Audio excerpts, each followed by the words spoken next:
The following is an AI radio TV news feature. Headline: Can near-death experiences prove the afterlife? Byline: Johnny Thompson. Lead: Millions of people have had a near-death experience, and it often leads them to believe in an afterlife. Does this count as good proof? Story: There's nothing so beloved by filmmakers as the near-death experience scene. You know the one. It happens when the hero is bleeding out, drowning, or staggering through a heat-warped desert. Suddenly, the screen turns a pure, calming white, and there's a saccharine scene between the hero and their dead loved ones, or perhaps a wise old person with a kind face. After some heart-warming back and forth, it ends with something like, "It's not your time," or, "You don't belong here." Then, the hero jerks awake and goes on to defeat anything and everything. As it turns out, these near-death experiences, NDEs, are not just a box office trope. They're unusually common in the general public. Roughly 9 million Americans claim to have had an NDE. It's thought that roughly 5% of the general population, and 15 to 20% of critical patients, that is, those in critical care, have had an out-of-body experience. It's likely that someone in your life has had one. Perhaps you have? So, what philosophical or religious conclusions can we draw from this? To paraphrase C.S. Lewis, if we have an experience which cannot be satisfied by this world, does that point to another world? An afterlife, perhaps? Well, it's complicated. A different kind of experience, entirely. In the scientific or philosophical literature, a near-death experience is not a misunderstanding or misrepresentation of some other cognitive phenomenon. As one leading author on the topic, Pim van Lommel, describes them, the NDE is an authentic experience that cannot be simply reduced to imagination, fear of death, hallucination, psychosis, the use of drugs, or oxygen deficiency. NDEs need to be examined as their own thing, a separate experience, that millions of people around the world encounter, and which is irreducible to any other, existing, neuroscientific explanation. Lommel's landmark paper reveals several interesting things. First, NDEs have been shown to occur some minutes after the heart of a critical patient has stopped, and at a time when the brain ordinarily stops functioning and cortical activity becomes isoelectric. This implies that whatever the source or reason for these NDEs, it does not lie in normal, understood brain processes. Second, our recollection of NDEs is much more like real memories than imagined memories. As a research team from the University of Padova showed, NDE memories and the real memories had the same amount of mnesic characteristics, and both were more complex and richer than imagined memories. That is to say, NDEs cannot be immediately dismissed as the fictional nonsense of near death, at least in terms of memory and recollection. Finally, and perhaps most shockingly, people who have had an NDE can often recount things that actually happened while they were unconscious, such as an open-heart operation taking place. Even more oddly, in a point considered by psychiatrist Dr. Bruce Grayson in a video for Big Think, sometimes NDEs feature events that the experiencers couldn't even have known about. In Grayson's case, a patient could see him talking to a colleague a corridor away from where her bed lay. He could think of no other explanation for how she knew that fact. Heaven exists because I've seen it.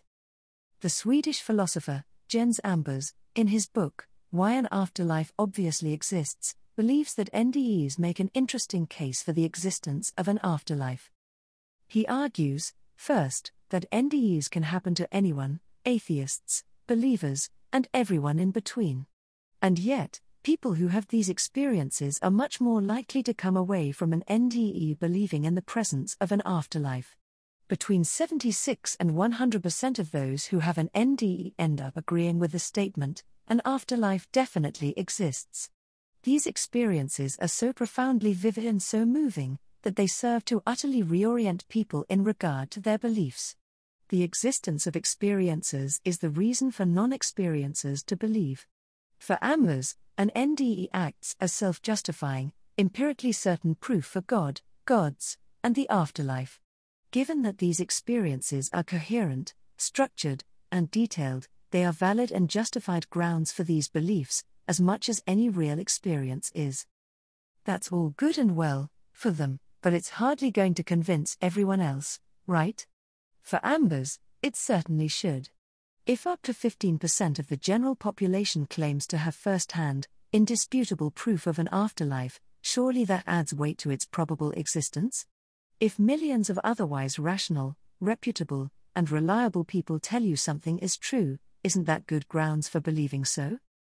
Not quite seeing the light. There's a lot to be said for this argument. It is certainly compelling insofar that it utilizes some of the most modern research we have into neuroscience and NDEs.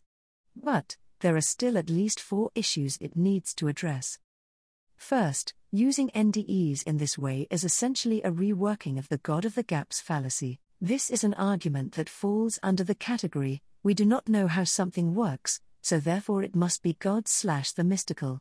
Yes, it might be, but until we have ruled out all other natural explanations, there is little philosophical reason to recourse to the supernatural. Our understanding of the brain still has a lot of gaps in it, so it is unclear why we need to assume God as the explanation. Second, the problem with any study involving human consciousness is that it relies on self-reporting. And the problem with self-reporting is that it cannot be corroborated by any objective tool. For instance, if someone says that they floated above their body at a certain time, that cannot be independently verified.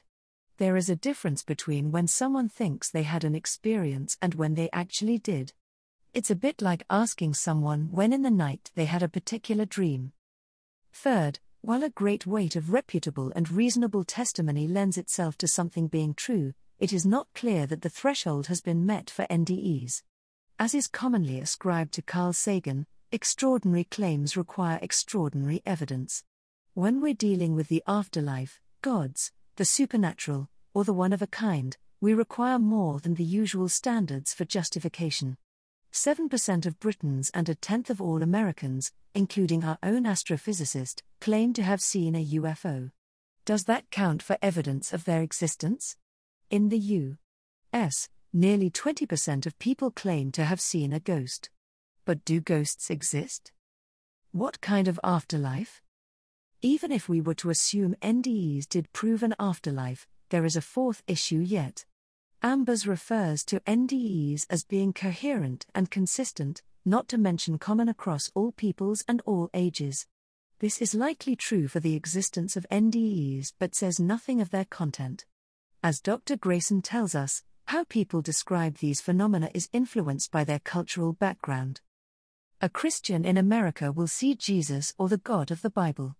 A Buddhist or Hindu almost certainly will see it differently. While we can form broad categories of NDEs, each are personal and unique to the experiencer.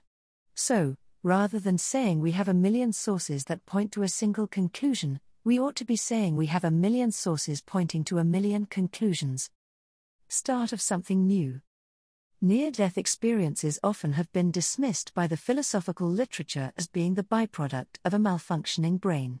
But in recent years, the sheer depth and variety of NDE studies mean they can no longer be ignored. They are common enough, and abnormal enough, to require our attention. At the very least, NDEs reveal our brain, again, to be a mysterious, complicated puzzle that we are only just starting to unravel. At the most, they might allow us to peek behind the curtain to see the spiritual world firsthand. For more news from AI Radio TV News, visit airadiotvnews.ca.